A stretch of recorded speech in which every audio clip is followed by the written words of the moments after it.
On these islands, somewhere in the South Pacific, the greatest adventure of all time is about to begin.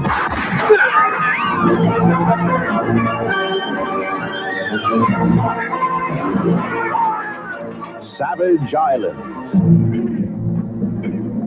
in a strange and mysterious land. Those who are good come face to face with those who are evil. Bully Hayes and the Reverend Nate. Always together through good times and bad. Thanks. They fight for love, for money, 6,000 gold marks, and the gal. And just for the sheer hell of it.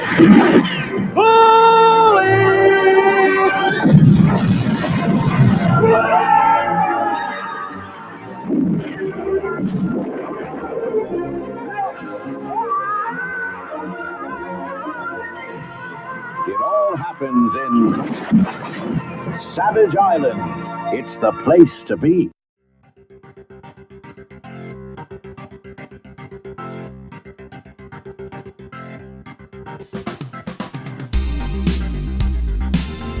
Hello, hello. I'm Katie, and this is Retromade, your pop culture rewind. Today we're going to sail back to 1983 for Nate and Hayes, the pirate adventure you probably missed, starring a swashbuckling Tommy Lee Jones, colonial chaos, and more explosions than you'd expect from a very forgotten film. I'm very excited to have returning guest Ryan Rebalkin with me today. How's it going, Ryan? It's wonderful to be here. Katie, thank you for having me on. Well, thanks for coming back. You purposefully picked this movie because you hadn't heard of it, right? That's correct. Yes. I love a challenge. It's like I've never even heard of the film. So I'm like, John Hughes is attached to this picture that I've never heard of before. Amazing. Sign me up. Same. Yeah, never. We'll get into it. But why don't you tell us some of your other projects? Well, sure. I won't bore your listeners too much, as if you're listening to this already on the Director's Chair Network, which some of you are, of course, that's where I cover currently Michael Mann films. But if you're not, if you're listening to this on Katie's feed, the Retromade podcast, come check out the Director's Chair Network, where Katie's a part of right now with her John Hughes season, where I also cover just other directors. My first season was Edward Zwick and all of his films, which Katie joined me on, and Michael Mann films is the current season I'm doing, which Katie joined me on. And the next season I'm covering will be Terrence Malick, and I'm sure Katie will come on to the Terrence Malick season. Well, I hope so. Yeah, you will. Yeah. Okay, awesome. Well, we're going to open the time capsule from 1983, Ryan. This is one of his earliest works. Yeah, 83, yeah. Absolutely. And now, I usually have this wheel that we spin, but since we've already covered, let's see, 1983, we've already covered several categories because Mr. Mom came out in 1983 and also Vacation. Oh, wow. So what I'm going to do is I'm just going to give you some trivia questions from the categories that have not already been covered from those two movies. Okay. Got it? However you want to do it. I don't know how I'm going to do with my answers, but I'll have fun playing. You don't get to spin for your categories. I'm just going to give them to you. So this one should be probably the easiest one. It's Big Screen Time Machine. Big Screen Time Machine, okay. So top 5 highest grossing films in the U.S. for 1983. Oh, boy. I will give you clues, but sure, if you, do you have any? For sure. Well, I mean, it's funny because I know when you have guests come on, some of them are fantastic about this sort of stuff. And I lived this time. Like I was, 8 years old in 83, so I should have some sort of idea, but I do get a little bit lost. Did I see the movie in 83? So it was already on VHS, which means it came out in 82 or even 81. 83, of course, it was Rocky 3. So I suspect Rocky 3. No, that was 82 in the theater. There you go. I probably saw it in VHS in 83. Right. That was 82, and I've covered that film a couple of times. Come on, Rocky nerd. I know. So Rocky 4 then was 85. I always remember that one because I should do the same with 3 because it fought, It's like It was Rocky 4, but it came out in 85. Rocky 3 came out. Okay, I should remember. Okay. Oh, yeah. It's 83. Well, if Rocky 2 was 83. Okay, well, we have Temple of Doom. Let's see, this is horrible. No. I'm doing horrible. Okay. Help me out. Give me some clues. You'll get this. So the first, number one, which 1983 film directed by Richard Marquand. Okay, I don't know that name. Okay, continue. Continue. Concluded a groundbreaking space saga and became the highest-grossing movie of that year. Oh, Jedi? Yeah, I didn't know he. That was what was his name? Holy smokes! I don't know the director's name. Is that crazy? Richard Marquand. Whoa, Mandela effect. Isn't that weird? I know Lawrence Kasdan directed part 2 and George did part 3. Isn't that funny? In a million years, gun to my head, I would never come up with that name. Who directed Me Jedi? Neither. I've never even heard. So yeah, Return of the Jedi. Of course. Of course, yeah. Number one. And I saw it in the theaters. I was a kid and I saw it in the theater. Oh, yeah. Okay. And I remember hating the Ewoks even then. Yeah. I feel like remember knowing about there was even like an Ewok cartoon, and there was an Ewok. That's the only thing I feel like I did like. Oh no! Well, yeah, okay. Now we should genderify the things that we like and don't like. But an 8-year-old boy versus an 8-year-old girl might be a little bit different. Their likes. Yeah. Back then. Yeah. I was 2 at this time, so I didn't. Anyway, so the 83 is hard for me because it seems like so long ago. It is a long time ago. Holy smokes. Now, the next one, directed by James L. Brooks, explores the complexities of a mother-daughter relationship, won 5 Academy Awards, including Best Picture. James L. Brooks. I know him very well. Okay. Terms of Endearment? Yes. Yeah, okay. All right. Yeah, all right, okay. This next one is directed by Adrian Lynn. Okay. But you'll get it by the clue. Features a young woman aspiring to be a professional dancer, known for iconic, water splash dancing. Yeah, I love it. Yeah, it's a great song, by the way. That song, it's a fun song. Yeah. Super fun. Yeah, flash it. Yeah, I haven't seen that in a long time. I'm gonna have to give it a rewatch. I remember how risque it felt, even as a young kid, like back then, how risque that movie seemed to feel. That particular scene, and especially, but right? Nothing's really going on. Like you look at music videos nowadays or whatever, it's like nothing sauce. Good point. Well, also in the early 80s, there was a movie about teens living in a town that they were prohibited from dancing. Because it's like the devil. Dirty Dancing and Footloose should have had a crossover, some sort of universe crossover. Like those two worlds where one has that's all we do is grind on each other, and those students try to go to the school where there's no dancing allowed. That conflict. They were in different decades, but that's okay. Dirty Dancing was set in the 60s. Oh, gee. Okay, thanks, Katie Niger. Yeah, I have to ruin it. I know. Okay, fine. In this universe, we... Look at you correcting the timeline of these films. My fault. I haven't seen Footloose. Which one was early? Footloose. Which one was early? Timeline? You said one was the 60s? Oh, Dirty Dancing was set in the 60s. Was it really? Yeah, it was set in the 60s. Holy smokes! I know it came out in the 80s, but 87. I don't even remember. Isn't it so funny that when it came out, it must have seemed like, wow, that was so long ago, the 60s.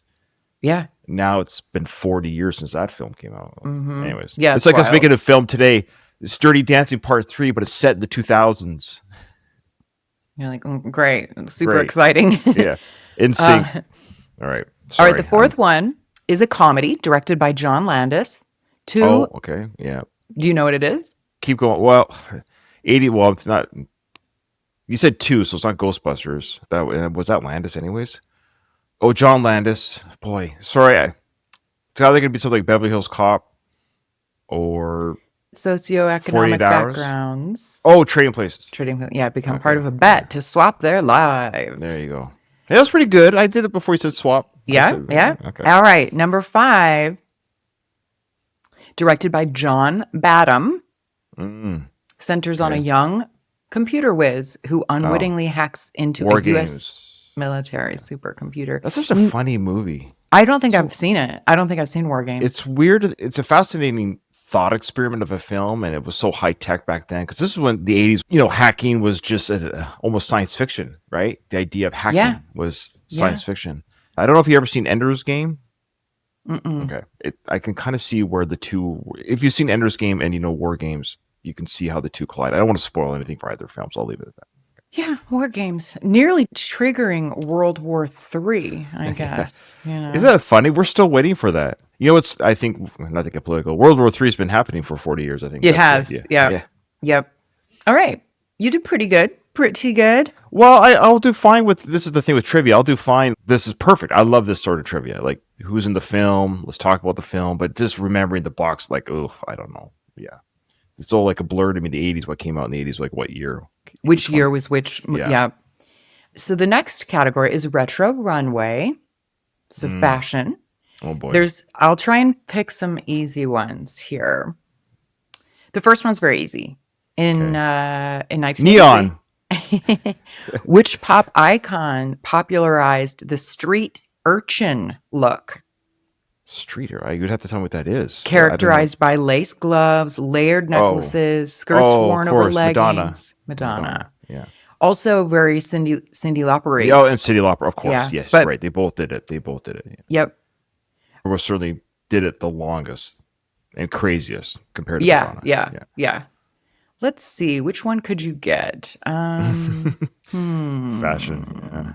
Which former punk designer introduced the mini crinny in 1985, an abbreviated version of the Victorian crinoline influencing the puffball skirts trend of the mid-1980s? Ralph Lauren. It's a woman. I have no idea. I really don't. Vivienne Westwood. There's no way. Yeah. I would have okay. died again. Gun to my head, I would have died again. That and Jedi, I would have died. There's a few more that you would definitely not get, so we'll go on to the next category. Well, I'm sorry. You should have had a female. I shouldn't say that, but let's be honest. Most men don't track fashion design names, I would say. Right. Like, There's some I you don't would have know. any guy. Well, there might be some. Like Right. I said, like Ralph Lauren or whatever one, Wahlberg, Calvin Klein. But those are men's fashions, a lot of those too. So Yeah. Good point. Say what? Does anything come to mind? Popular sayings or catchphrases? Oh, I see. 83. I mean, I know there was "Where's the Beef," but I don't even know if that was that early. I think it was a little bit later. Vibrant array of slang terms and expressions. Boy, rad. Part of the culture. Iconic sayings. Give me one. Rad. Did I get it? Did I say rad? I said rad. Did you? Yeah, Okay. I did. Yeah, Rad. roll back the tape. I know I miss things. Rad, short for radical, term used to describe something cool or awesome. Yep. There's several. Gnarly, used by surfers. Yeah, I thought that was later. Let's do this. You tell me the phrase, and I'll tell you if I used it and when about. So gnarly, I think that was like maybe it's stateside. It was earlier, but Canada, that was a little bit later, late 80s, early 90s. And that was the surfer culture for sure. That's gnarly, dude. Yeah. Well, a lot of things like Skateboarders. Because I lived in the middle of the country in the U.S., so it just takes longer for things probably to get to Canada and like the middle. But but I watched all American television though, so that's what I mean. It was all American movies and television. So if it was in the films, I would have seen it. But gnarly, that's like Bill and Ted's type stuff, right? Or like Spicoli, Fast Times at Ridgemont High. It was early 80s. Oh, that's true. You know, That's it's true. like a lot of these sayings started early and then they lasted for a long time. Maybe like that's what it is. bodacious. It's bodacious. I remember hearing that. Yes. What else we got? Veg out, to relax, do nothing. Well, yeah, I've heard, of course. Yeah, we used to say veg. I guess that seems like one that's never gone away. All I want to do is veg all weekend. So, but it started like the point. It's like that. Yeah, for sure. Prior to that one this, lasted. that wasn't. That one's lasted. Okay. Totally tubular. Yes, another totally surf tubular. culture. Yeah. A lot of these are like come from surf Skateboarded culture surfers, or Valley Girl, like gag me with a spoon, take a chill pill. Chill pill for sure. Oh no, we're not allowed to say that anymore. By the way. Oh, you're not allowed. Oh, because it's to indicate mental health. Yeah, but you're taking medication. Is that funny that of all the ones we just talked about, that one I forget where I heard we're like, oh, you're not really supposed to say that anymore. Take a chill pill because somebody's acting too excitable or whatever. Because there's people that deal with those conditions and take medicine for it. But take chill pills.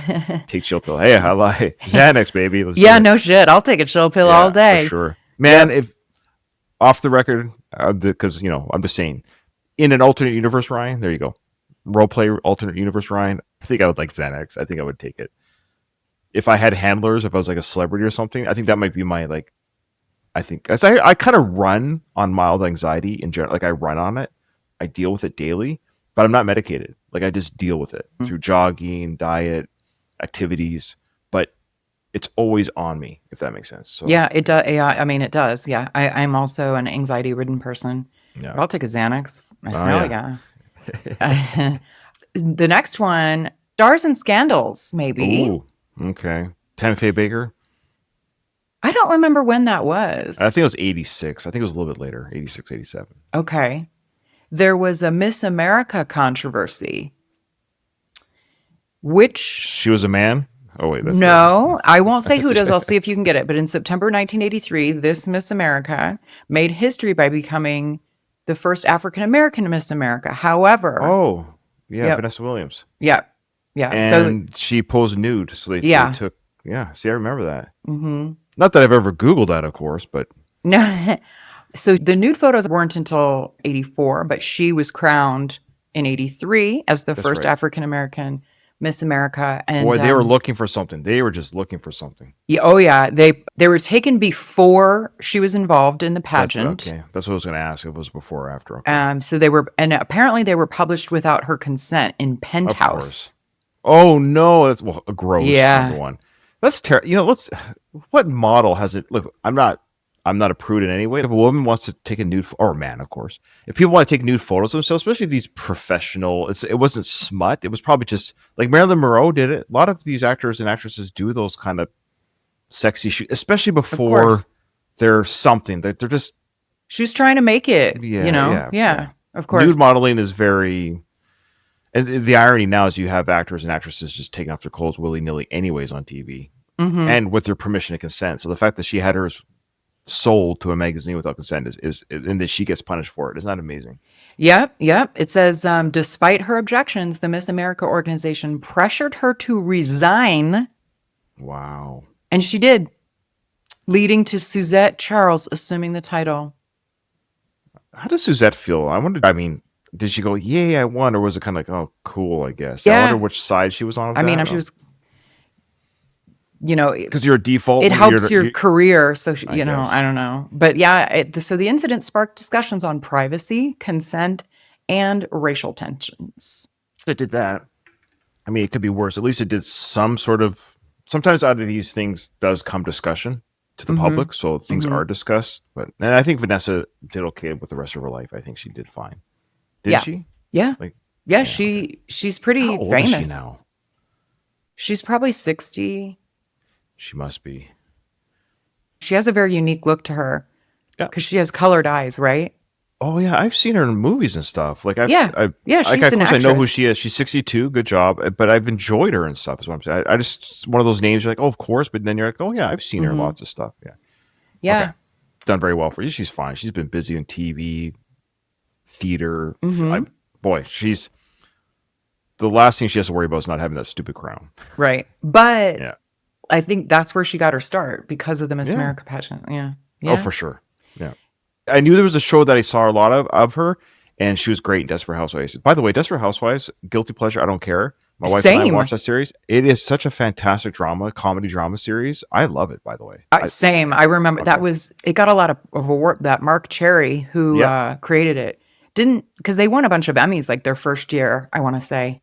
Yeah. And it reinvigorated a lot of those actresses' careers. Like all those actresses were kind of like, they had kind of already gone by the wayside. And then, it was great. It's one of the few shows that we binged it on DVD, and I didn't want it to end. It was one of the few shows where I was legit, like, didn't feel burnt out. It was that good. Yeah. That's our Housewife plug. You got it here, folks. You got Hot Take, one of the most popular shows of this time. How dare you? How dare you say Hot Take sarcastically? All right. Okay, let's do a couple more questions from Fad Flashback. Like cultural phenomenons. Oh, okay. Right? That were fads. Okay. Which fitness craze featuring high-impact aerobics and neon-colored workout gear exploded in popularity in 83 thanks to celebrities like Jane Fonda? Jazzercise? Or It's, yeah, like the answer is kind of dumb, but you're right. It's just like aerobics culture, workout culture. oh, Like Richard Simmons did it, and yeah, and even like yeah, on TV, like a lot of sitcoms, they'd have episodes where the people right. would be in their workout gear and there'd be an Yeah, episode. the Yeah. sweatbands on the Yeah. wrists and stuff. Yeah. Leg warmers. You Yeah. want to hear the secret to losing weight, folks? And I'm not a professional. Want to hear the secret? Is this another hot take? Another hot take. Okay, put this on. Yeah, you should have a new hot take moments with Ryan. Yeah. A hot take: calorie in, calorie out. Go figure. You know, if you store more in your body than you output, guess what happens? Any guesses? I couldn't. I Yeah. don't know. Yeah. So it's just funny. All these years, all these fads, all these books. Is all you have to do, guys, is eat properly and do a little bit of exercise, calorie in, calorie out. And I'm not a professional. I'm just saying that would be my advice. But Right. I mean, to your point, this is aerobics. sure, absolutely. That's what I mean. It doesn't matter what you call it. Yeah. Jazzercise, Yeah. skateboarding, biking, walking. Like all these things are good. Yeah. All right. Join us next week when we. Oh my God. Okay.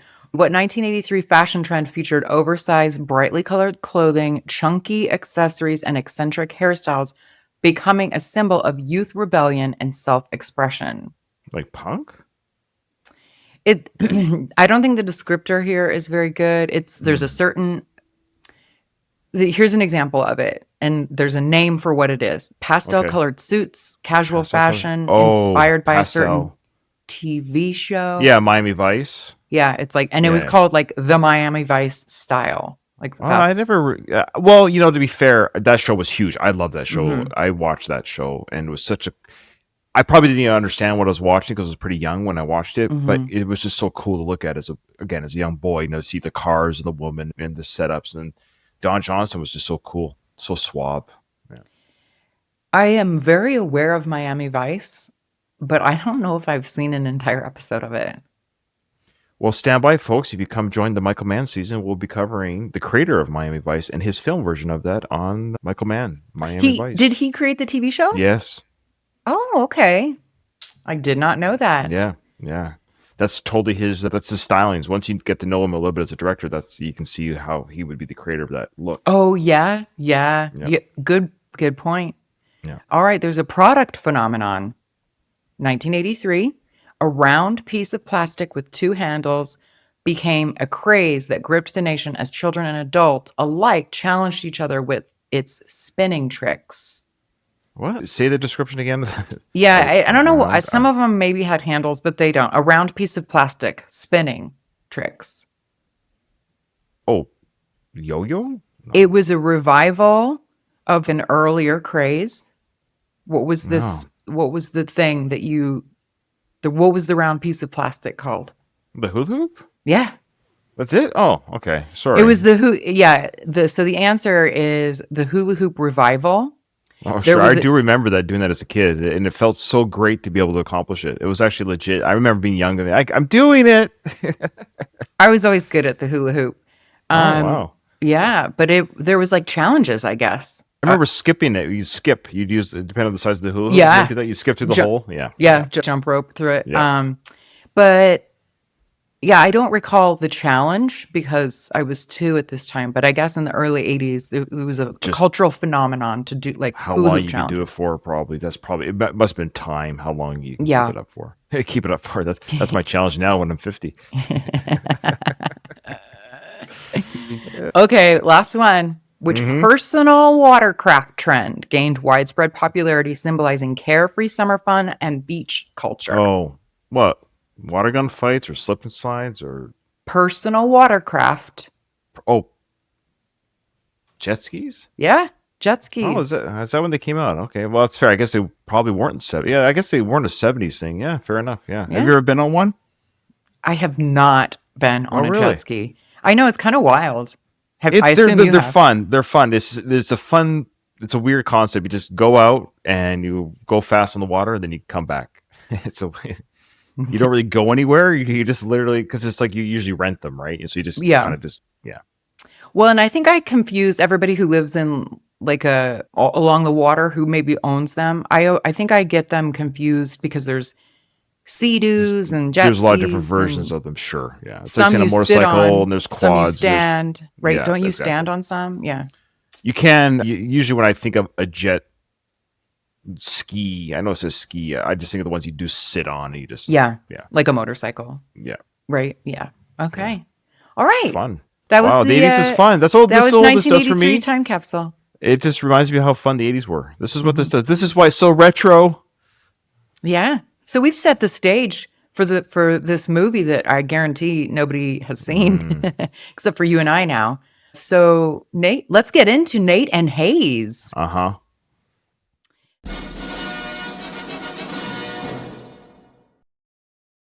This movie, I was kind of surprised. I guess 83 was before there was PG-13.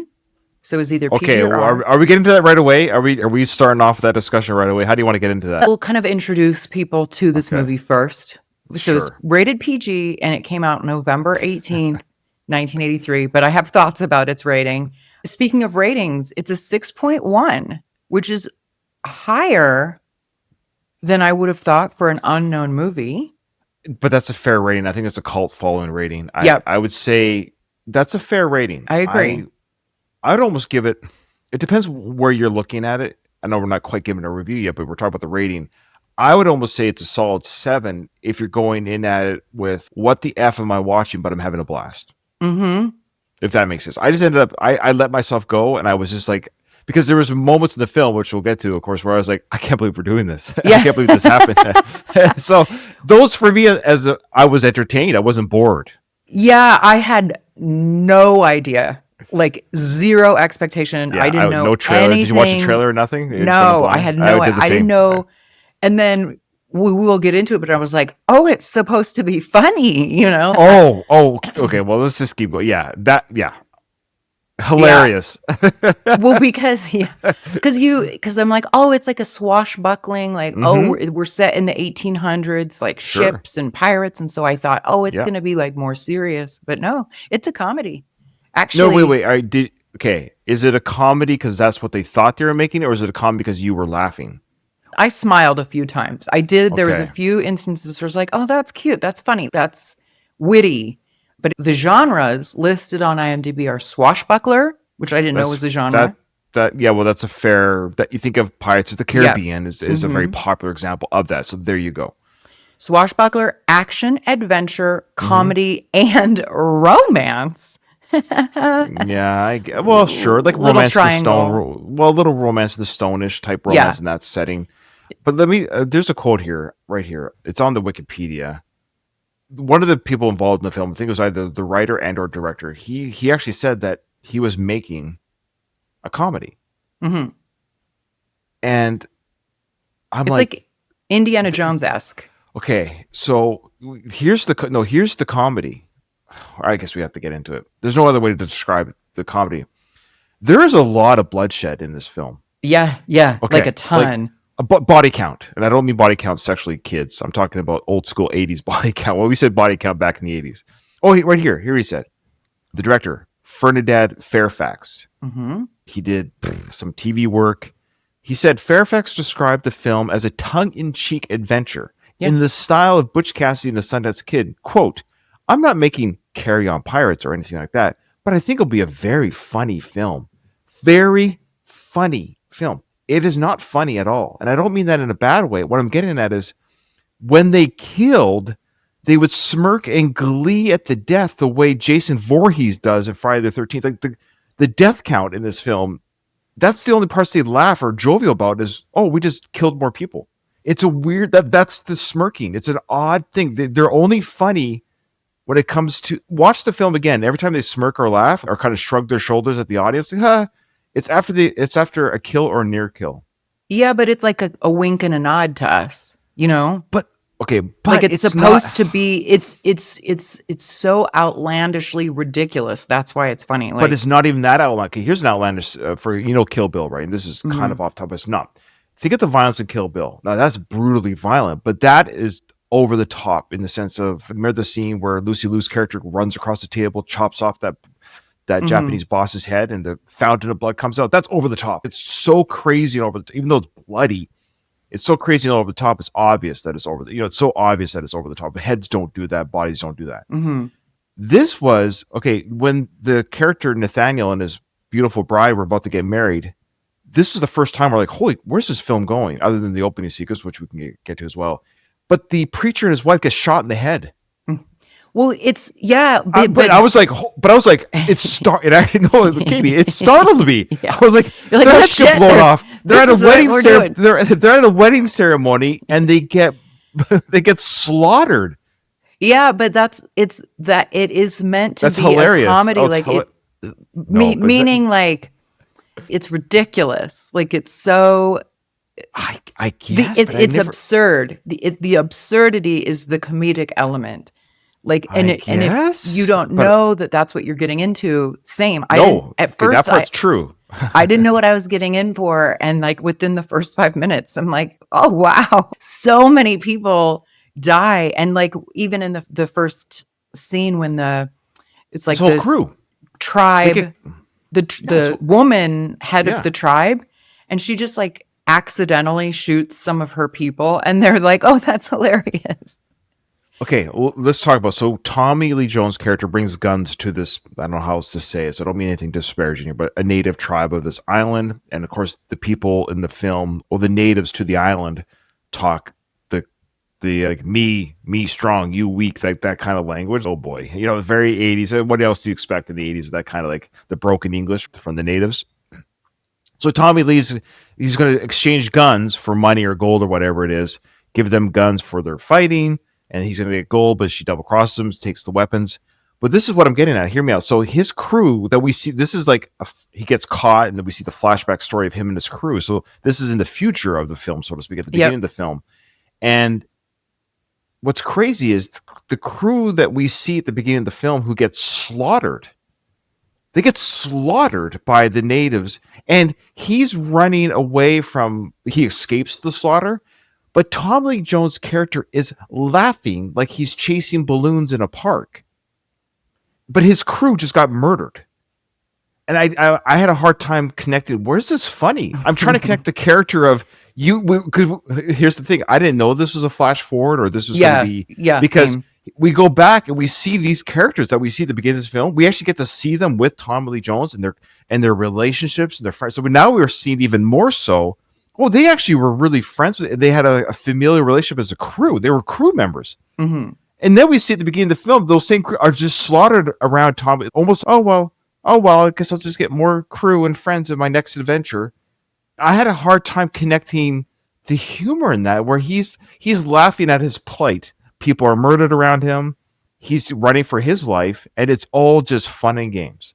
Well, I think the other people, I don't think Tommy Lee Jones was laughing at their deaths, but he wasn't. It was clear that this wasn't like a serious he's not laughing movie. That's what I mean. He wasn't laughing at their deaths, but if you were running for your life and saw your crew murdered, would you be chuckling at your plight that you're running away for your life? Is what I'm getting at. Well, he was, it was very like romancing the stone. Oh shit. Oh, crap. I gotta, Yeah, but so again, I went in blind like you did. So I had a hard time. That's the one thing I do agree with Roger Ebert, where it was inconsistent in the sense of I didn't know where to put my movie cap. Now I enjoyed the film and the adventures, and that's what Pirates did very well, is that they picked a lane. There is comedy and there is death, but you always see it cut. The wink is always there. With this one, it was so brutal at times where I didn't get what was funny, and there's some like brutal violence where there was no humor. I didn't get it. I didn't get why that was funny. Being impaled. Yeah. And like, immediately, the first 5 minutes, like tons of people die, like in atrocious ways. Well, so okay, let's back up and then come back to this. So you brought up Ferdinand Fairfax was the director. Okay. Yeah, what has he done? Well, he's an English director, nominated for 2 BAFTAs. He's mostly known for like TV and TV movies. And so I don't know what Jeeves and Wooster is, but that must be a British show, or it was. Be. And then Winston Churchill, The Wilderness Years, I think was like maybe a mini series or something. So he was nominated for BAFTAs for those. I feel like I've heard that name before, but I couldn't tell you anything else he's done. Was that a rock band? And then the writers on this. So I think this is the John Hughes connection. Yes, this is why we're covering it on Retromade Season 2, John Hughes. Lloyd Phillips, I think, was the originator of the story, this Nate and Hayes story that was then like repurposed. And he was a producer of this film too. That's right. And he's Was South it based on a African. novel? Was it? No, Yeah, no. he must have wrote, I don't know in what format this story was, but it was based on a story by Lloyd Phillips. And Okay. he's more so a producer nowadays. And he's South African. He also produced 12 Monkeys, Man of Mm. Steel, and Inglorious Bastards. Wow. Okay. So those That notable projects there. For right, sure. yeah. David Odell. So then he and John Hughes kind of reworked that, created the screenplay. So David Odell, Right. who he won an Emmy for The Muppet Show, writing on The Muppet Oh Show. wow. That's the comedy. Yeah. And he also wrote The Dark Crystal and Masters of the Universe. Dark Crystal is one of the scariest films I ever saw as a kid in the theater, but I I don't loved think it. I've seen it. So he's big. Yeah, I'm looking at his writer credits. So big on the Muppets. He's a big Muppet guy. Okay. And the Muppets can be pretty zany and kind of weirdly violent in their own way, but puppet violence, right? So he also wrote Masters of the Universe, Tales of the Dark Side. But the Dark Crystal is, the movie was a great movie, by the way. That's I scary. will have to add that to my list too. So, and then John Hughes was the other writer here. Okay. So I gotta ask you 1983. right away. Yeah. I gotta ask you right away. Where was the John Hughes in this film? You know what I mean by that? Like, where was his touch? Where was it? Or where do you think? Because I'm watching this whole film, and I want to be clear here. I'm not being critical of this film. I would watch this film again. Yeah, Like, same. it was a fun film. It's just I think I would have to watch it again now that I know the tone, wherever that tone is. Yeah. You know, I think here's my take on where's the John Hughes in this. I think this is before he became the John Hughes that we know. Mm-hmm. And so he's making his way, building a name. So I don't think there was like a particular touch. I think he was just, we're hiring you to do this job, to kind of rework I can the see script. the relationship stuff probably. Obviously, the 3-way triangle of the two men going for Sophie, played by Jenny Seagrove. I could see that being the case. That sort of banter talk and that sort of stuff. Because there was certainly a lot of that, especially by Tommy. I would suspect John was probably part of the clever dialogue writing. Because there's some witty stuff in Right. there. Yeah. There's a lot of little things said, like remarks by characters that could just be throwaway, but then you're like, oh, that was funny, or oh, that was clever, or and some of it was meant to be funny, and I didn't really think it was that funny. Like the tropes about, something like throughout the movie, there are things they say about women. Oh, you can't trust a woman, even a dead one, or stuff like that. That's probably John Hughes. And but Maybe. here's another good line here. Ben Pease says, "You should feel flattered, Missy. Not everyone gets offered to the gods." And then Sophie says, "Just the woman." That's a great little line there. That's probably John Hughes. So those kind of lines, I think. Good point. Yeah. Good point. Yeah. So you guys, I'm ruining your show. I'm going a little No. That's the way that this is going to be, because this movie, I guarantee nobody's seen it. The description is a swashbuckling adventure which takes place in the mid 1800s on the South Pacific Islands, where bloody raids and battles were once the rule of the day. bloody indeed. And I gotta say, so Tommy Lee Jones is in this movie. It took me a minute. I was like, oh, that's Tommy Lee Jones? I am so not used to seeing a young, almost handsome Tommy Lee Jones. What did you 36. think? Yeah. He's 36 in the film. Well, I recognize him. Let's say I don't know how you did, but I recognize him right away. I mean, thought he I was did, but I was like, oh, yeah, sure. I'm just so used to, like, he has hair and he's kind of handsome. No, he looked great. He actually looked great. I mean, he's 36. He still looks 55. Because he looked 55 for 25 years, Yeah. right? Mm-hmm. But he was great. I mean, look, he's a good actor. And what I liked about seeing him in this film, because he does very serious roles. Of course, you think of No Country for Old Men, or a lot of his The Fugitive. He's always kind of playing a serious, authoritative kind of figure. That's his bread and butter. That's fine. That every actor kind of has their niche that they play in to play it safe. And seeing him in the early of his career, where maybe he didn't even take himself very seriously, and he wasn't like worried about how he would look or sound. It was kind of fun to watch a silly. Put it this way. The last time I saw Tommy Lee Jones be silly was in the Batman and Robin film, or Oh, I Batman forgot Forever about that. film, where he Yeah. plays Two-Face, Mm-hmm. and that was not very good. his character was annoying in that. Now he's a great actor, but he was annoying the way he portrayed it, and maybe that was the direction and the script combined. I get it, but what I'm getting at is seeing him here in his early career, 40 odd years ago, seeing a young, and yeah, I'd say he's a handsome Tommy Lee Jones, and it was fun to see him energetic, fun, bouncing around, doing his own stunts, and he could have easily been, and we're going to talk about this, Indiana Jones. He could have easily done that. I think he could have done that role. That's how good I thought he was. I thought he was quite fun to watch, and he was the highlight for me. Well, this was before he was able to do that, maybe, because he wasn't a big star at this time. No, I think it was sort of an unknown. Yeah. I don't think he was like, oh, Tommy Lee Jones is in that film. I got to see that. Right. Yeah. So he's the main character. He plays Captain Bully Hayes. In real life, this was a real person. Yeah, I couldn't believe that. A ship captain called William Henry, nicknamed Bully Hayes, who sailed in the South Pacific Seas during the mid-19th century until he was murdered in 1877. We'll get to some trivia about that character a little bit later. But our other characters, the second build is Michael O'Keefe, playing Nathaniel. And he looks familiar. Yep. The reason I know who he is because he played Fred on Roseanne, Jackie's husband. Oh, I didn't watch that show, but he's got one of those faces where like I've seen that face before in film and TV. He's most known, so he's Fred, and he's not an attractive man in Roseanne, but this is again, he's younger. Yeah, it's the teeth. I don't know why. No, sorry, I'm a teeth guy. I'm sorry. We all have our thing, right? Some people like feet, some people like butts. If your teeth are jacked up, it's hard. Yeah. Like it's amazing how, like, if he had his teeth straightened and fixed, he'd be like that much more handsome. I saw his nice looking in this because he's young and but his teeth were messed up, In the 80s, I don't think everybody had perfect teeth. Like it was, I'm a teeth guy. I love it. I love when I see teeth fixed on TV shows and stuff. I love it. Actors and actresses, when I see perfect teeth, good. Got them fixed. Looks great. Yeah, I guess some people, I'm like, I kind of like the imperfection. As long as they're not like super jacked, like if there's like an imperfection. Tom Hardy. Yes. I like that he didn't get his teeth fixed. They don't have to be told, but the fact that he comes to mind tells me something, right? Madonna, the space between her teeth, like something that's like fine. That's fine. Look at Jewel and Avril Lavigne with that little. I like that. That's fine. Their little pointers that they have. So it doesn't have to be perfect. Yeah. Anyways, look at me. I'm so stupid. Well, I just noticed it. The funny thing is, I thought he was a handsome guy too. He's a good-looking guy, but then he opens his mouth. And I you're agree. Like, oh, okay, that's a turnoff.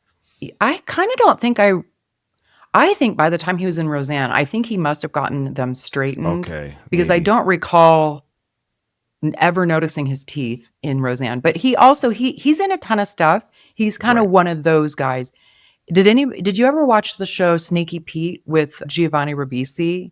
No, but it's good. I heard it's good, and it's a religious show, right? So no, it's not a religious show. Okay, let me think of another one. I know what show you're talking about by title, but I haven't seen it. I was thinking of something. Okay, anyways, no, I haven't seen it. To answer your question. He plays a detective, Michael O'Keefe, on that show. Okay. And then he was also in Homeland, the Claire Danes show. Yes, you know what?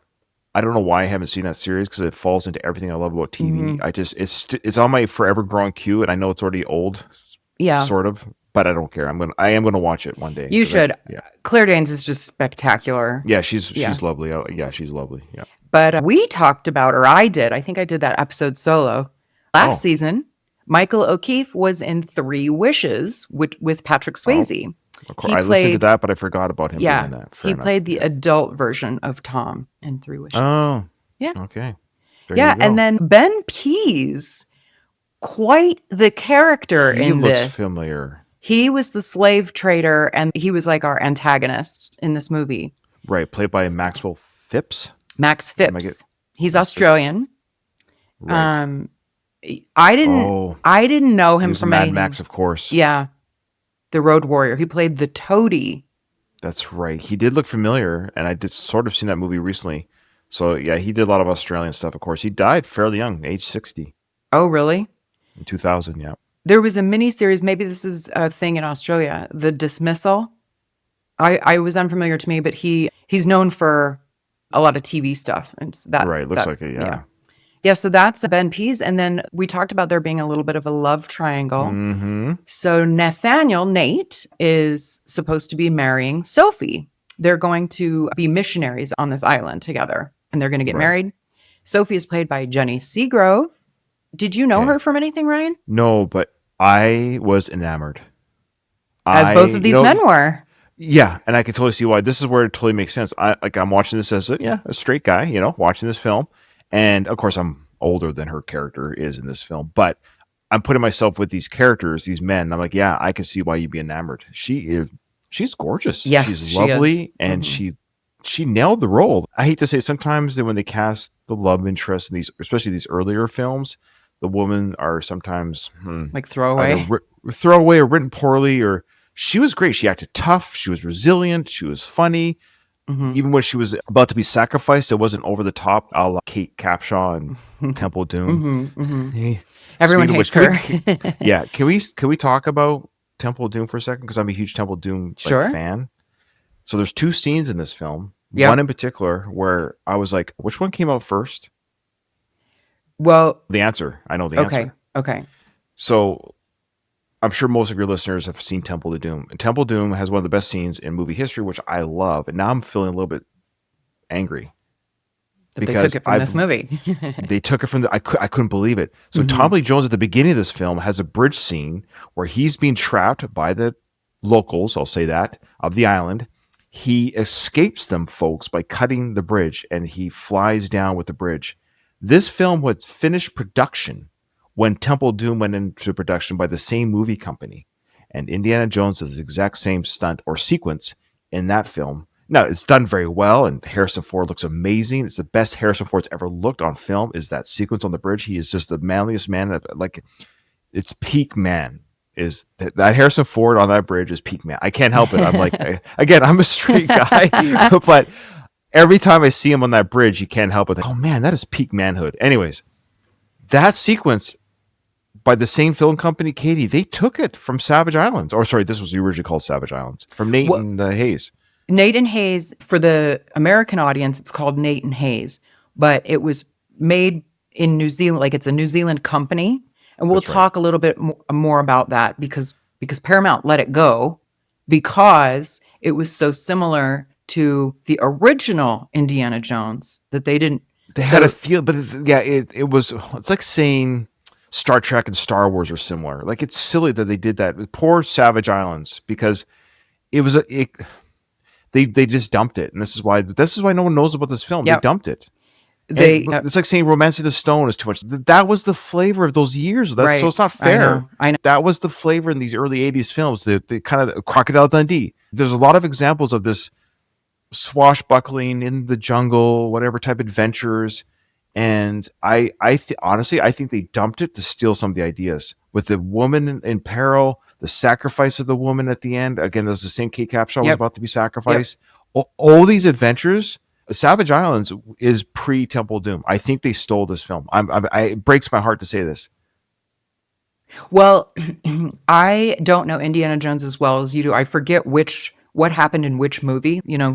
So what was the original one? Raiders of the Lost Ark? Was that the original? It came out in 81, I think. Don't quote me on that, folks. Yeah, early 80s. I think some of the criticism that this movie got was that it was it is in the same tone, like it's a style of movie, but that's the irony. Yeah, is Temple Doom came out after this, so the irony is Temple Doom is this movie. So this movie didn't rip off Temple Doom; it's the other way around. Sure, no, Raiders. I understand that, but there's the irony is it's nothing like Raiders. It's nothing at all like Raiders. It's more like Temple. I think they buried this movie to make that narrative, but it's not true. It's not like Raiders at all. Well, I mean, just the general adventure. Swashbuckling. Sure, but that's the whole point. Swashbuckling movies have always existed. Yeah. Raiders is a ripoff of other films before its time. Very true. But I'm actually defending this film, and I love Temple Doom. Don't get me wrong. So it being in New Zealand. So I'll get into that now, actually. So the budget for this was $12 million. That's 7.5 New Zealand dollars. Now, it only grossed $2 million worldwide. And I have some information. So whilst it is true that this film was not a box office success, it may be unfair to blame the public completely for it, for not going to the movie, right? That's what I mean. Paramount Studios had agreed to bankroll this medium budget project, which was being filmed in New Zealand. When the studio were presented with the final cut in the summer of 83, they were concerned at some of the stylistic similarities with Raiders of the Lost Ark from 1981. That's a cop out. I guarantee you, look at me, conspiracy hat on. I don't care. This is why we do these shows. They knew Temple Doom was coming. They wanted to borrow from this film. That's what I'm getting at. There's no similarities with, it's a different timepiece. It's ocean, water, islands. All that stuff takes place in Temple Doom. Not Raiders was in the desert looking for a lost ark with the Nazis. Yeah. Well, Like, it says, so that was a huge hit, right? Indiana Jones, Of like course, the of original. course. Okay. So then during the summer of 1983, Steven Spielberg was already in pre-production with Raiders sequel, Indiana Jones and the Temple of Doom, that came out in 1984 so they were assuming this is going to be a tentpole summer release for 84. Oh, yeah. So not wanting to have two old-fashioned swashbuckling adventure films released within a year of each other for fear of affecting the advertising, publicity, and box office potential of the Spielberg film. So they knew that was probably going to be successful. They didn't want to take away from that. And remember that Harrison Ford, hugely popular star by this point, whereas Tommy Lee Jones was practically unknown at this time. Paramount decided to cut their losses and give this film only a small, relatively publicity-free release. Oh, you're driving me crazy. Just it's to meet feeding into my contractual conspiracy. like they had to, Yeah, because their yeah. contracts said they had to. So it was released in the fall of 83, where it would go unnoticed, sandwiched between the likes of James Bond film Never Say Never Again, 1983, and the Clint Eastwood thriller Sudden Impact, also 1983.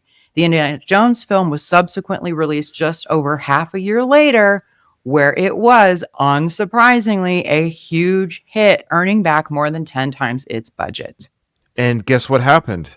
Nobody said, "Hey, I saw this on Savage Islands." That's my point. They were able to release this film, steal the bridge idea and the virgin sacrifice idea and all that swashbuckling adventure that we seen Temple of Doom. Then there's no one crying foul that this already happened in that unknown Tom Lee Jones film. It was actually kind of fun. Mm-hmm. I'm sorry. I think what happened was is Steven probably said, "You know what? I kind of like what they're doing here. I want to do it. I want to do it better. Bury this film. Done. Period." I'm sorry. It's so convenient that they're like, "Oh, we don't want." Why would they even consider that Steven would be in some sort of trouble with his films? The guy was freaking Steven Spielberg in the 80s.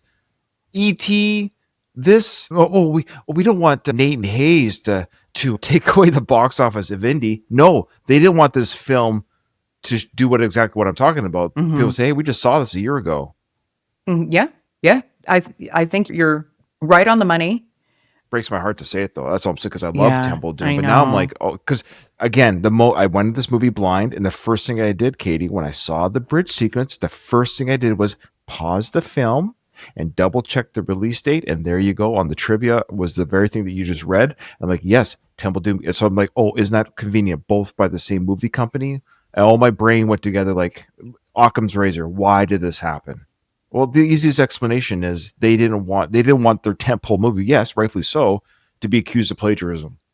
The other thing, I got a lot of vibes. One of my favorite movies is Romancing the Stone, Of course. which came out in 85 maybe? And there was a lot of similarities from this movie in Romancing the 84. Stone too. Okay, so Both came out the same year. So they were in production Temple at of the same Doom time. and yeah. Yeah. So interesting, because this did come out first.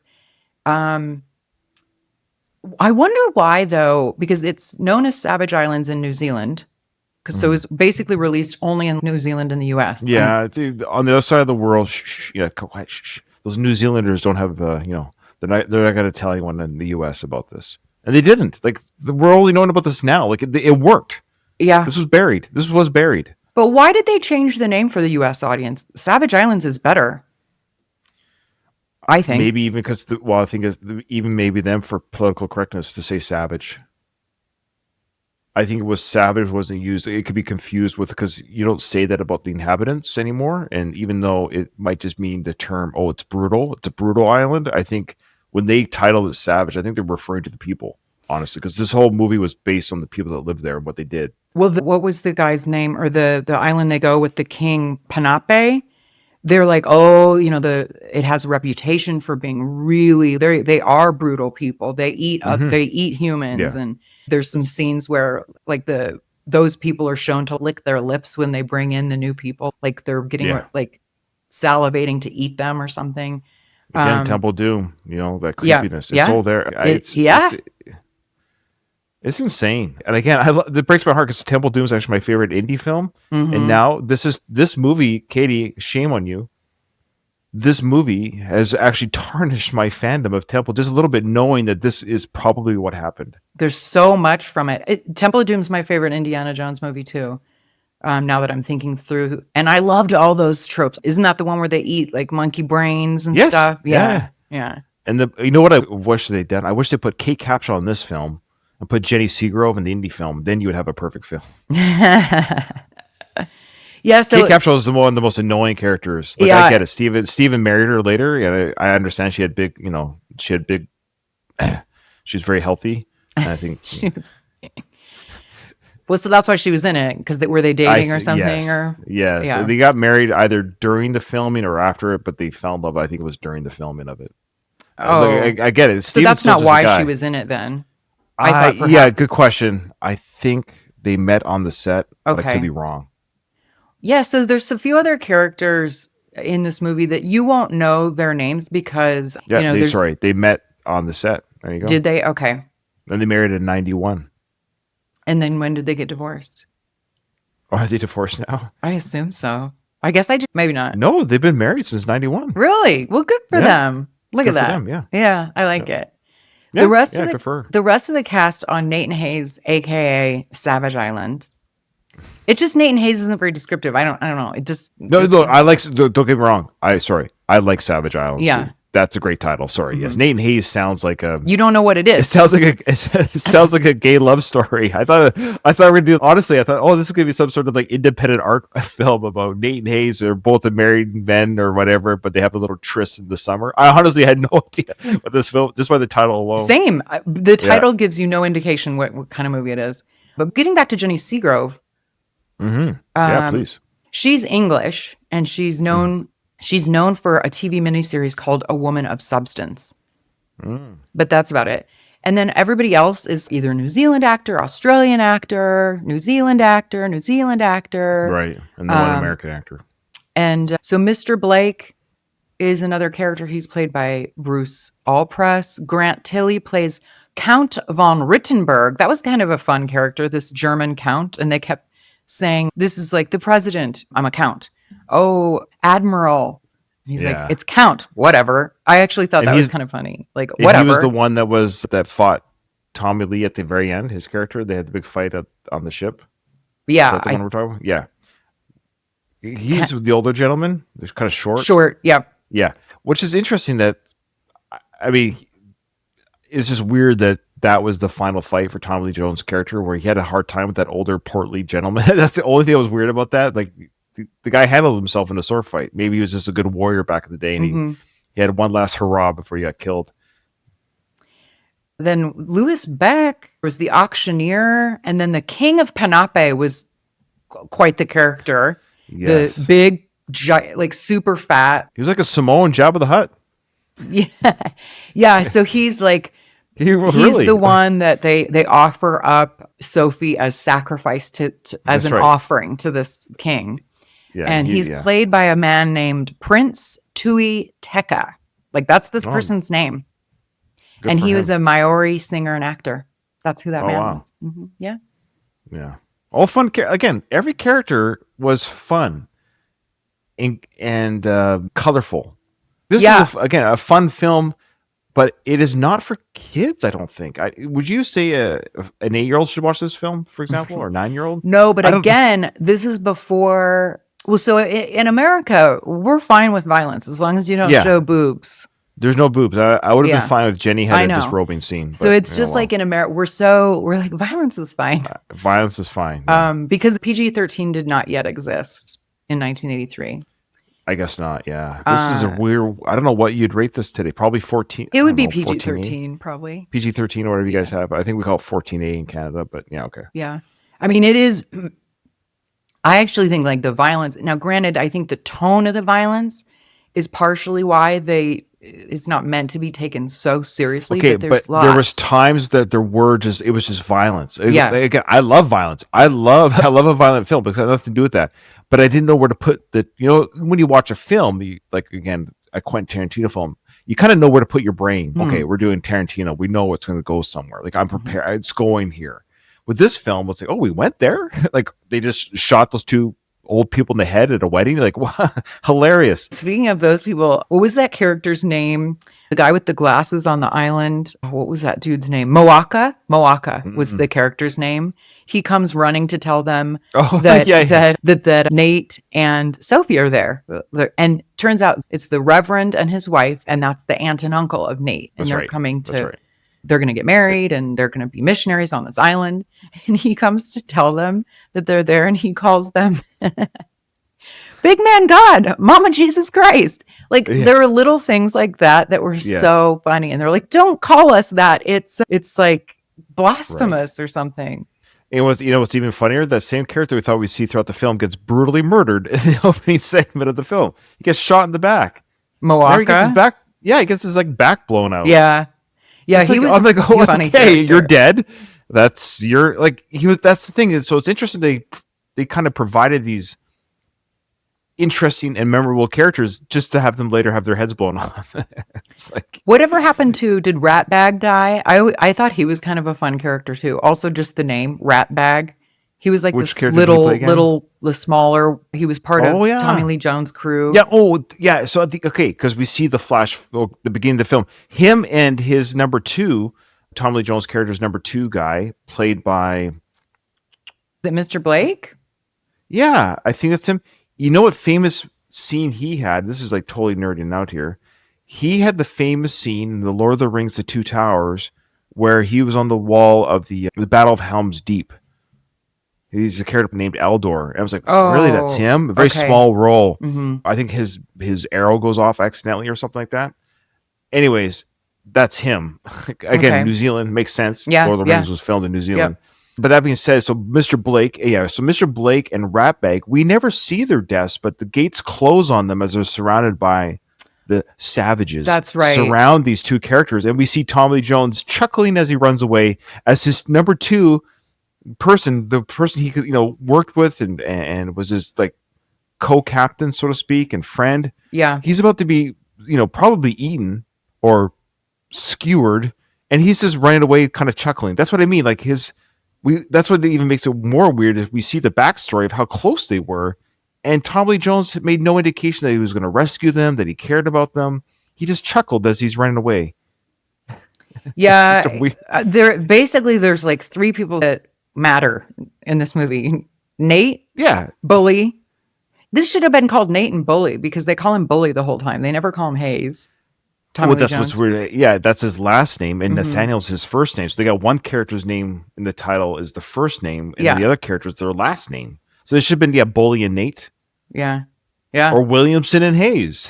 Yeah. Or Savage Islands. Or Savage Islands. Yeah. Or Sophie, Nate, and Hayes. Anyways. So Two Men and a Lady. The music was very Indiana Jones-esque as well. Didn't you think? Yeah. The music in this? Yes, and guess who's a very famous composer? Yeah, Trevor Jones. And what else did he compose, Ryan? The Last Mohicans. Yeah, which we covered on the network, the Director's Chair Network. And that's fantastic. Yeah, we did for the Ed Zwick season. Mm-hmm. Sorry, for the Michael Mann season. Michael Mann. And that's fantastic because I saw that and I'm like, wow, early for him. He had done just before that, just 5 films. So it's fairly early in his career. And little did we know that he's going to create one of the greatest soundtracks of all time, in The Last Mohicans, where he was nominated for Golden Globes and all the good stuff. But yeah.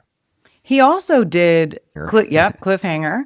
And some funny, like some other movies that kind of more in this theme or tone, Labyrinth. Sure. And Arachnophobia.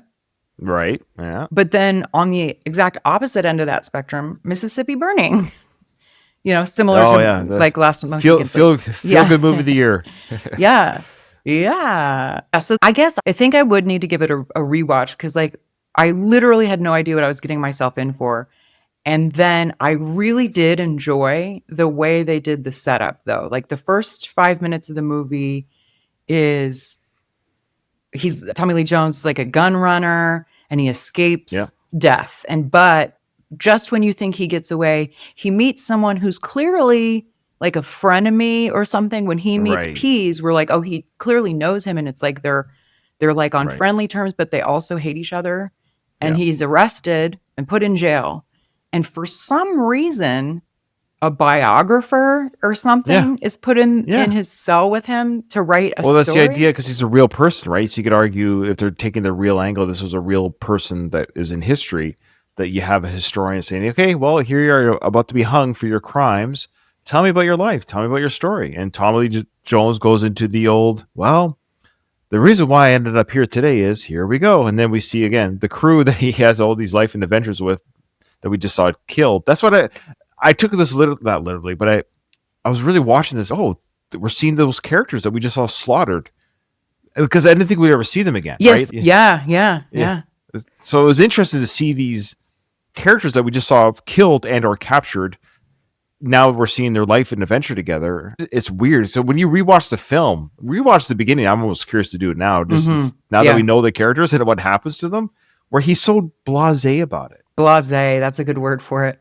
But because it took me a minute to realize that things were supposed to be funny, because no idea what I was getting in for. And we see these guys going through a rainforest, right? And there's a snake.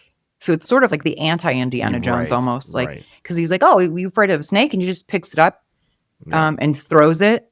He doesn't kill it or anything. But then Rat Bag goes and kills it, puts it in his bag, and he's like, "Oh, I'm gonna make a nice little bag later or something." Yeah. Like, so it's like little things like that I was like, "Wait, okay, is this supposed to be funny?"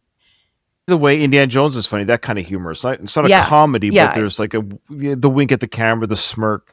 Definitely. And when Nate's character, so there's confusion. So this Pease comes to the island, shoots like immediately, disrupts the wedding. And you see it happening because there's cuts back and forth between. And so it's like very clear that they come. And I was not expecting for the immediate carnage. And I was like, disrupt the wedding. Yeah, that is a wedding crasher. You're literally murdering. And then they start putting like chains and shackles around the islanders, and it's like, oh, he is stealing them. Oh yeah, there's a byline or there's a subplot throughout the film about slavery. It's an anti-slavery message throughout the film. Well, he's the slave trader, Pease, Ben Pease. And then there's a point where they go to an auction. They're clearly selling people, but he's trying to get on the good side of this German count. And he's like, any decent country has outlawed slavery by now. What are you doing? He's no. They're not slaves. They're contract workers or something that. And then the whorehouse scene, it was a bit all over the place, but it was once I realized that I was no scene is boring though. No scene is boring. Like every setup is kind of fun. It doesn't quite make sense in the way things segue to each other, the way the fast traveling that the characters do. There's a lot of, I can see why it has a cult. This is a movie that has a cult following. These are the type of movies that have the cult following because when you kind of let yourself just enjoy the film, there's a lot to enjoy. But it's not objectively, it's not a good film in that you like, oh, this is well put together. This all makes sense. The tone fits. It is discombobulated, but it's crazy fun. It's I don't know how to explain it. I'm glad I got to see this, and I really want to recommend to everyone. And I rented this on YouTube. How did you watch it? I got it from my library. Oh, really? Okay. All right. I wish the YouTube didn't have captions. That's the only thing that bugged me. So some of the accents are a little bit tough. Yeah. So I do appreciate subtitles for those types of things. But did you watch those subtitles? Yeah. Mm-hmm. Oh, darn it. Okay. Yeah, I know. So I rented it from YouTube, and I went to this closed caption. It was grayed out. I'm like, oh, you got to be kidding me. But, I hate that because I'm same. But yeah, I think another rewatch, because once I realized I was just supposed to go with it and Right. watch and listen for the humor and just some of the Right. quips. And again, I think it's when I say funny or humor, it's the Sure. absurdity of it all. Absurd is that's a better word. It's absurd. It's absurd. Heads rolling out of barrels Oh yeah, and stuff. yeah. That's right. I forgot about that. Yes, we have a basket full of heads. And that's not enough for this King Panape or That's whatever right. his name was. I want more. I want more. And then they're like, all right, well, we're going to sacrifice this woman. And I will say that the entrance into that island when they go to the Panape place was really cool. The way there's like a boat garage and then this, I don't even know how you describe the contraption. Stuff. Yeah, it was really cool. Well, I was saying to myself, this is where that millions went. They didn't. Yeah, it's not cheaply done. Like the ship that they're on, then they have that warship at the end. I was like, I don't know how they built it, where they got that thing from. The warship that they built, I think it was just a fake warship because it's kind of small. It wasn't very big. But it's like they didn't cheap out on the movie, and it's disappointing that it failed because I think it deserves a bigger audience, and we can blame Paramount for burying this film. Like at the end of the day, this film was buried. It could have been easily I don't think it would have blown up at the box office, but I think they could have made their money back. For sure. It was also really beautiful. I mean, obviously islands, like Fiji and New Zealand. Yeah. Have you been there before? I have not. Have you? Yeah. Both New Zealand and Fiji? Yes. Wow. My sailing, yeah. When you sail, you get to go to these places. Yeah. Did you sail on a ship like they had? yeah, the little battleship, almost. Another funny thing is there's all this carnage on the island. Nate then goes out on this rickety raft just out in the ocean. I was like, where did he think he was going to somehow save Sophie on this rickety raft? Yeah. Then of course he hits like a tiny little rock. And he set in the middle of some low enough tide. Either that was a very high seamount or very, very low tide where he should have just walked back to the land. But the idea is he's on this, it's called a seamount, but it's poking out of the water because the tide was low enough that he was able to wave to the ship. Anyways, yeah. Well, again, I tried not to make sense of it. Yeah, it just is what it is. It's a rock, but his raft sinks and now he's stuck on this rock. There was no land anywhere. It's called the seamount. Okay. Okay. Thank you for. If you're going to correct me on my Footloose timeline, I'm going to correct you on this. So he's stuck on the seamount, but it's in the middle of the ocean. Like there's no land near. And then he sees the ship. So he's like, sweet, he can save me. And one of Bully's, I think it was even Ratbag. He's like, from their vantage point, it looks like he's walking on water. Yes. He's like, oh, it's like Jesus. He's walking on water. Yeah. Those are funny moments. Granted, those are the funny moments. Mm-hmm. Look, the movie is funny. I get those moments were funny. The parts that just threw me off was when every time they were in a battle, it was always a smirk and a kind of shrug of the shoulders as they killed. There was this weird, it's okay to kill. If you're in a battle, you're in a fight, you're going to kill people. But there was always kind of, I just chopped his head off. Or, I just, it's always like they stumbled upon the action, if that makes sense. And they're just like, Yeah. A lot of these movies kind of follows a similar vein. What did you think about the love triangle in that immediately we see Sophie betray her fiance and she's like super into Bully like right away? Oh yeah, she's hot for Bully, and he's I don't know. I guess the way he looked at it was like he's going to be leaving on the ship, and I'm moving the island, and I'll let her have this fun. And I guess to his credit, he was not the jealous type. He kind of let his fiance flirt. I guess he was very clearly jealous, but then oh sure, I would be too. Yeah, that's my fiance. But then buddy, she writes Bully a letter that Nate finds, and but he actually gives Bully the letter. Mm-hmm. And then that's when they have a conversation about who gets her. I know they both want her, and now they're like, no, you can have her. No, you can have her. Hey, maybe we should let her decide. Well, and that was actually, that's what I was going to say. To their credit, they acknowledge that, well, at the end of the day, it'll be her decision. Mm-hmm. Yeah. I do like that she ended up with Nate. I think that was nice that she got to have her little fun fantasy like with Bully, but at the end of the day, she chose the more stable relationship, which I actually appreciated. I wasn't sure. I kind of had a feeling. But what was cool is that obviously, like, via these adventures, they all grew Right. close. And Yes, just right. as Bully is about to be hanged, we see the Reverend Oh, yeah, is that's now right. Nate, and Sophie's now part of the action. And they save him. There's just action upon Spoiler, by the way, action. spoiler. Yeah, he doesn't Oh. get hung. You know what's funny is I watched the Siskel and Ebert review of this on YouTube. They showed that scene for their movie clip on. That's the ending of the movie. They spoiled the movie. Interesting. I know. That's a big. I didn't know that reveal was coming. Did you? No. Yeah, that's a fun reveal that the Reverend. The spoiler, folks. But I'm just saying because it was a fun spoiler. So I'm just saying It this, was. that when the Reverend who's going to hang Bully is now Nate, and that's how. Because I was wondering how is he going to get out of it. I was legit. I don't know how he's going to get out of this. So I thought it was clever. And of course, Nate and Sophie are they're religious missionaries, but they're kind of like that swashbuckling. They're the gunfighters, gunslingers. I thought that was great. You could almost have a sequel of these three, and this could have been Indiana Jones. This could have been another like a trilogy. Well, Romance of the Stone got a sequel. Yeah. So yeah, it's too bad. This kind of got it's too bad it got sidelined. Agreed. Yeah, I mean, it was fun. It was a fun movie. I also would recommend it. They did soften the character. So in real life, of course, there was a in 1970 a biography about him called Captain Bully Hayes, Blackbirder and Bigamist. Frank Clune stated that the real William Henry Hayes was often described as a rogue, villain, cheat, swindler, barrator, buccaneer, biker, bigamist, freebooter, polygamist, seducer, murderer, pirate, slave trader, robber, rapist, hooligan, and bully, but was never convicted in any civil court of law for any serious criminal offense. Well, so he's fine. Yeah. He's the P. Diddy of his time. He's fine. He's innocent. And they were partners in real life. The enemies in the movie, Ben Pease, and Bully. But in real life, those two characters were both like the shitty Ben Pease character in real life. Right. So they softened it for this movie. Yeah. Well, yeah. Fair enough. Yeah. So it's not a legit history. Correct.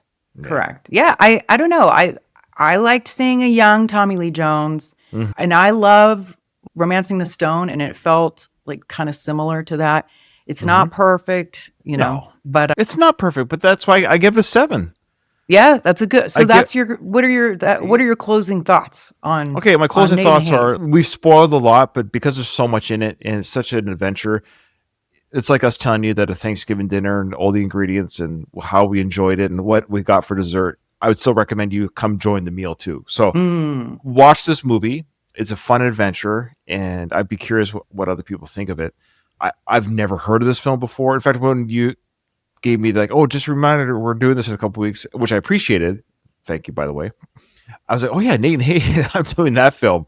And I just put it on YouTube rentals. I was like, oh, it looks like he's wearing a pirate outfit or something. So I'm like, okay, it's not a gay love story. Or it could have been, I guess. But the point is, I honestly thought it was going to be like a coming of age drama. Me too. That's kind of what I thought too. But at the end of the day, I don't like rating things, but it's a fun film. It's not a perfect film. It's a weird film, but that's what makes it a fun film because it's so not anything you would see today, something that belongs in the 80s, but in a good way. It is an 80s film, which I love. So it fits in the 80s. I like that. I like it. Well, it's a retro film through and through because the dialogue, some of the language, the tropes, it's all 80s. There's so much that was done in this film that would not be done today, which I love. Which I love. Yeah. I mean, hey, that's what we do here on Retromade. We do stuff from the 80s and the 90s. So you guys watch Nate and Hayes, report back. What did you think? But for our discussion on Retromade, that is it for Nate and Hayes. It's a wild ride, pirates, comedic adventure, and unexpected Tommy Lee Jones energy. And if this episode scratched your adventure itch, please follow the show, leave a review, or send me a message. And until next time, be kind, rewind,